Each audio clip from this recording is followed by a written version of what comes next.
Hello, my name is Colin Bennett. I'm the marketing manager over here at Nonprofit Connect.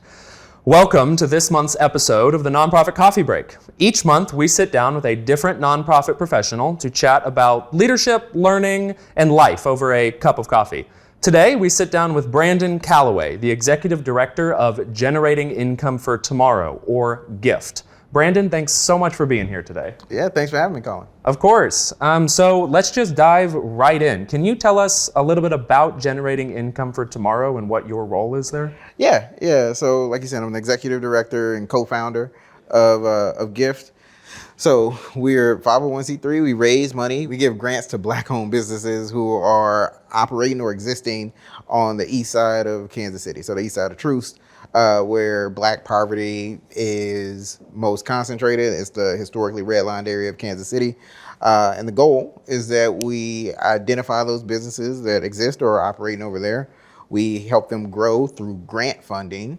So we specifically fund a project at that business to help them grow so that they can create jobs for the individuals that live there. So our target is actually the people of that community, and our vehicle is Black business expansion. And you know, the rationale, or one of the rationales for it, is that, you know, there was so much intentional and aggressive disinvestment in this whole area of Kansas City, specifically for Black people. And so, 100 years after the practices of redlining, began, we still see this drastic racial wealth gap. And so taking that same level of aggressive and intentional effort to invest in the same areas and communities that have been disinvested in. Yeah, so you're pretty new as far as like the full scale goes. Can you talk a little bit about when did this idea start? Where did this idea come from? Yeah, I am one of three co-founders. So it's myself, Christopher Stewart, Cornell Gorman, and three of us, we're in a group on Facebook called BOBKC. And so, it's funny because I never really think of anything productive coming out of Facebook. Right. ever really think of anything productive coming out of Facebook. And Chris is from Kansas City. He lives in Houston. And last April, he was really frustrated and talking about how every time he comes back to Kansas City, he doesn't see the level of Black businesses in Black communities that he felt like he should see. And he posed a simple question. He said, hey, there's 15,000 of us right here in this group, specific that this is a group for Black businesses. If we all put in $10 every month, it's $150,000 a month, $1.8 million a year. We can take that money and we can invest it into growing Black businesses ourselves. And so the idea resonated with me. Chris made that post about, what if we do this? And then I came in nonprofit. So I've been in nonprofit for a couple of years already, working at United Way of Greater Kansas City. And so the idea of individual giving fundraising was not foreign to me. Of course. So I reached out to Chris and I said, hey, how serious are you about doing this? Let's get it going. Cornell reached out to him and said the same thing. And so, in the span of 5 days, we had the idea. We, met a couple of times and hashed it out and talked about it and grew that idea to a real solid concept and real solid organization. And then we filed the paperwork and got it going. Wow. So I'm thinking timeline here, right? March 2020 is kind of when the world stopped turning. Pandemic happened. Yep. This happened in April. You filed paperwork. So what was it like to file paperwork in early May, to have this idea, and then have June happen of 2020? Yeah. Which started the whole massive talk about race and equity and the unfortunate murder of George Floyd. Yeah. I mean, was it weird to have that come a month later and kind of crack open the conversation? It was extremely weird. So if you go on our Facebook, you'll probably see the one of the first posts that we made was about Ahmaud Arbery. And because I want to say 2 weeks after we started, the Ahmaud Arbery story came out. And then the Breonna Taylor story came out. Yeah. And then George Floyd was killed. And, it was it was a challenge because like we had just started, like we didn't start because of the pandemic. And we didn't start because of the racial reckoning. We started because we all, I grew up on the east side, Cornell grew up on the east side, Chris grew up on the east side, and we've all experienced and seen the current situation that came from the disinvestment, and we just wanted to do something about it. And it just happened to be, in the middle of a pandemic. Right. And then this whole racial reckoning happens, and we would not be as successful as we are now had that not happened at the same time. So it was, and I've actually talked to a lot of professionals of color that are in the DEI space that it is a hard reality to reckon with, that their business took off because of this horrible thing. Because people looked at us as a solution to, systemic racism is this huge thing. Yeah. The racial wealth gap is this huge idea and concept. Yeah, it's pervasive. Right. Yeah. So, it's one of those, it's kind of one of those things like climate change. Like, this thing is so big, okay, well, what am I gonna do about Right. it? Right. And we provide a solution. We say if 15,000 people gave $10 a month, what you can do about it is just give $10 a month. And so a lot of people turned because we felt like a real tangible solution to this really current problem. And so it was weird. It was really weird for that to happen at that time. Definitely unfortunate that George Floyd had to die for the country to have the conversation that the country had, while also being really fortunate for us that the country was having that conversation that we were trying to push. Well, yeah, because you guys would have been trying to bring up the whole conversation anyways. And just like you said, not that it just jump-started, Yeah. And got everybody talking about something that you were trying to get people to talk about anyways. Yeah. Yeah. Okay, so I want to turn the time forward a little bit to today. And I want to ask you about the biggest challenge you face, specifically in your role. One of the challenges for me, it's a personal challenge, and I feel like it's a professional challenge. The organization is new. Black-led nonprofits are historically under-resourced.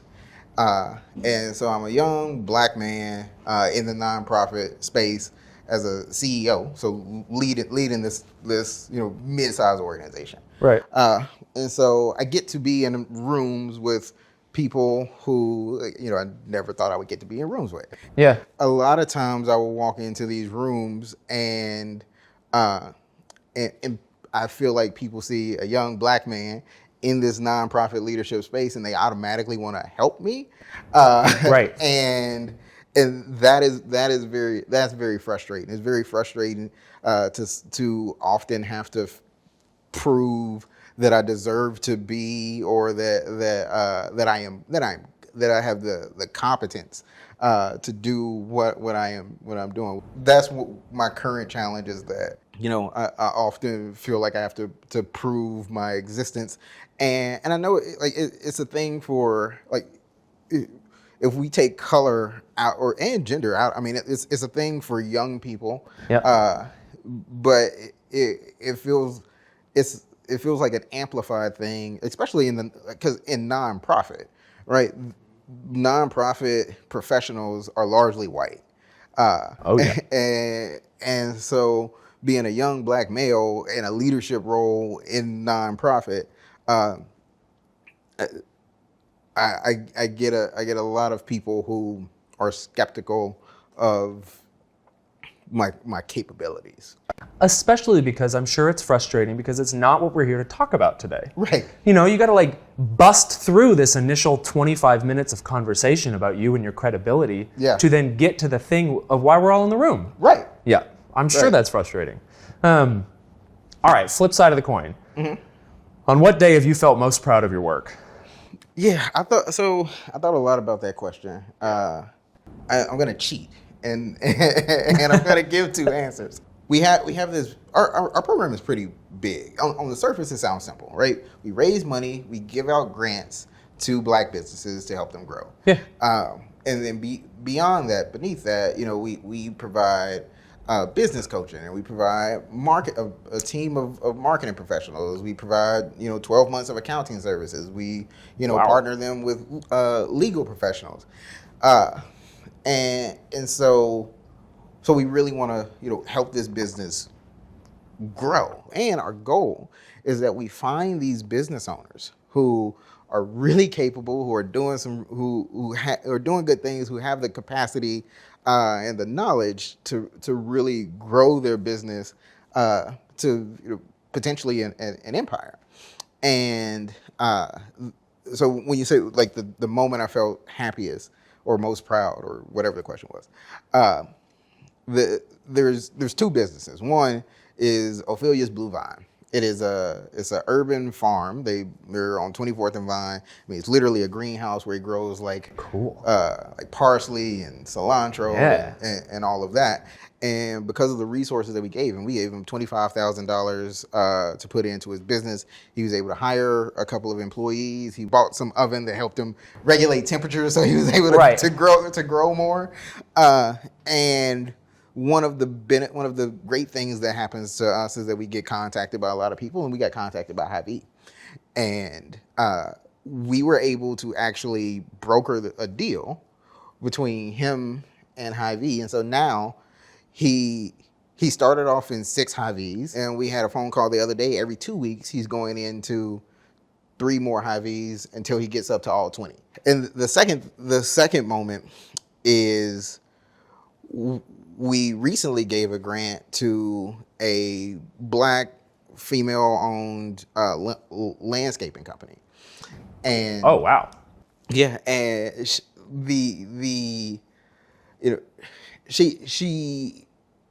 was cutting the lawns herself. She had one push mower,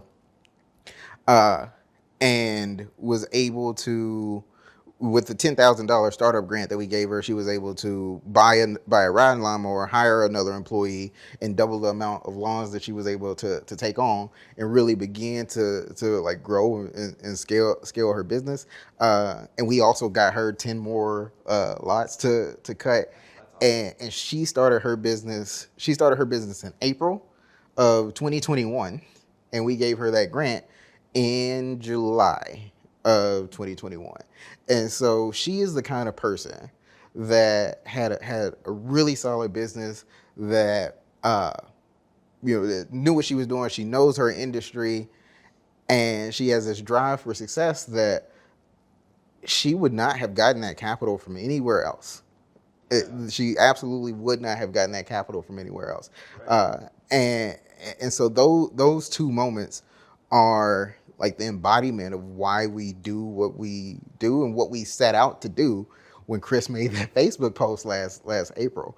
And so it's hard for me to choose, because both of those moments, when I watched this video of Ophelia's Blue Vine delivering their stuff to Hy-Vee, and when we went and told the Fearless Chicks, the landscaping company, that she was going to be able to actually implement her plan, they were both great moments of seeing our program work the textbook way that it's supposed to work. that's awesome. So if you had a megaphone and you could talk in the ear to every single person in Kansas City and have them actually listen to you, what would you tell them? Oh man, I would keep them for a while. Oh yeah. I would. But what I would likely say is that we're a young organization, and we have been relatively successful because of the amount of money we were able to raise from individuals,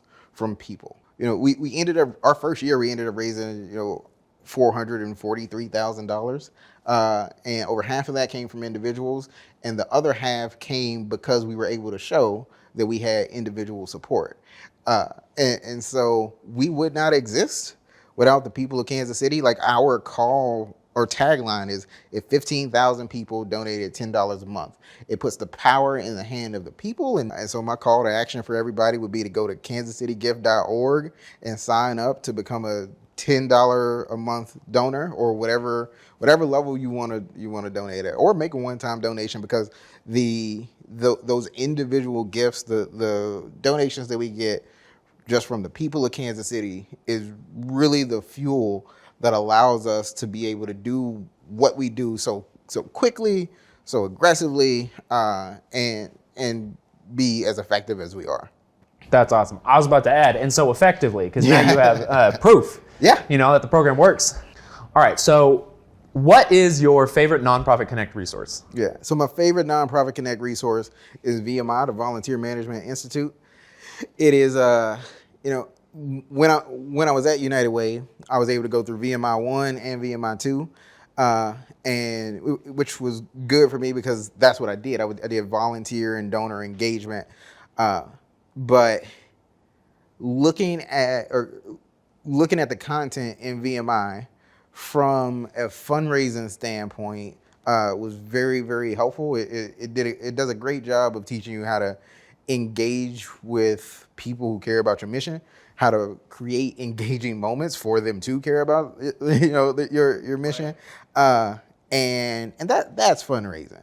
Whether they give money that day or they give money, that next month or that next year, like that is relationship building with those donors, with those volunteers, that